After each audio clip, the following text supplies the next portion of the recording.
Hello, Steve White, Steve White 89. Well, I'm continuing my gay movie marathon and I'm up to The Danish Girl. Now, I've been meaning to watch this for a long time.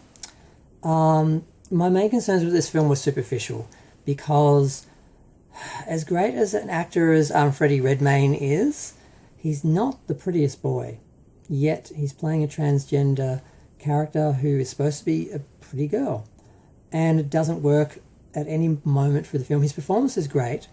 It's believable, the character on some level, but superficially, you just can't believe anyone thinks he's a girl. I couldn't, and he's pretty. So superficially, there's that issue with the film, but the rest of it is brilliant. The story, the way the characters are created and woven and work, and look at this circumstance, this person's experience in a certain way, which is really fascinating. And the overall production is good. It's a Hollywood film. It's not some cheap little independent film. It was made on $15 million and it made $64 million, so it actually made some money. It stars... Who does it star? Because it's moved off... Okay. Alicia... I can't pronounce her last name. Actually, Amber Heard's in this? Oh my god, I didn't even recognise her. Oh, I wouldn't have watched it. I feel so dirty.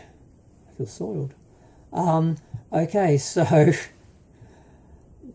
I didn't realise this was based on a real-life woman, and it was, but they've taken huge liberties. The original book did not make any allusions to being like a real, accurate version of this person's life. They imagined a lot of things, created most of the characters around the character. It really was just inspired by somebody, not really their story. So it's sort of interesting because you don't really know where that stops and starts, and there's too much research to work it out. So but it basically starts off, there's a boy, he's married to a girl, they're sort of fine. They're both artists, which I love, they're both painters, and she asks him to step into the space of a model who hasn't shown up and literally put her dress and stockings on so she can finish the legs in the dress. And he starts to get sensations and feelings about how these clothes feel on him, and they keep doing this and they keep exploring this, and the wife is fine with this. They're exploring it together. It's sexual for both of them, which is very interesting. Now, is that just a dream or a fantasy? The idea that your partner would be so involved in or included in your transition and sort of exploring this with you, because I thought it was really beautiful, but it didn't seem very realistic, and now I find out how fictionalized the film is and the book was. He probably just made it all up, but it's a wonderful idea.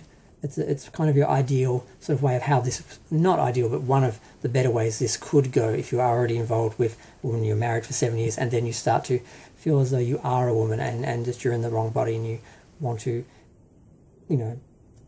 So this goes further and further, and actually they create the character Lily, and she does a lot of paintings of him as Lily, and they create this character who then she begins selling her paintings, and this Lily character becomes very popular. The model, everyone wants to know who Lily is, and he starts to become Lily, and there's concerns that he might be schizophrenic or have dissociative identity disorder, what they used to call multiple personality disorder back in the day, and it starts to get a bit complicated, and the wife is finding it harder to go with him on this journey, but she still stays with him. She helps him through some, I guess, well-meaning doctors who are trying to, cure him and stuff like that. Eventually, he opts for surgery, and this is terrifying because they do it in 2 stages. They remove the male, and then they try to construct the female, and I'm like, what if you get halfway and don't finish? Because someone, in this story, this was the second patient the doctor had done this with. The first had the male removal and then didn't come back for the female construction. I'm like, do you know what you're doing here? I'm like worried for him. And he does in fact die. He doesn't really wait long enough between the operations to recover and be strong enough. But why the doctor let him do that? Because he's like, I have to do it now. And the wife's like, you can't. And he's like, I have to do it. And he does it. And I'm like, why did the doctor say, no, you need to take more time? I know you hate where you're at now, but you won't survive. And he doesn't survive. And that's sadly the end of the movie, and I don't know if that was her ultimate fate. She did become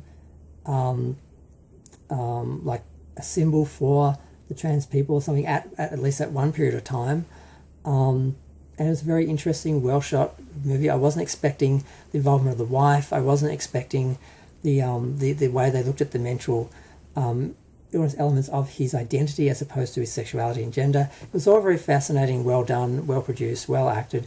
But Freddie just isn't pretty enough to play this character. Like every time you see the paintings, they're all idealized versions of her, and I'm like, a different actor could have almost been that. When you look at some of the very pretty boys out there who acted just as well as Freddie, could have done this film better. And he did say at some point he regretted taking the role on. I'm not sure why. I need to look into that. I don't think it would be for superficial reasons. I think, people have been very gentle with him about his looks because he does have so much talent, and it's only really relevant in a story like this that it kind of hinders. But I'm going to go. Feel free to share, like, comment, subscribe. Let me know what you think of the film if you've seen it. If you've not, I would suggest seeing it.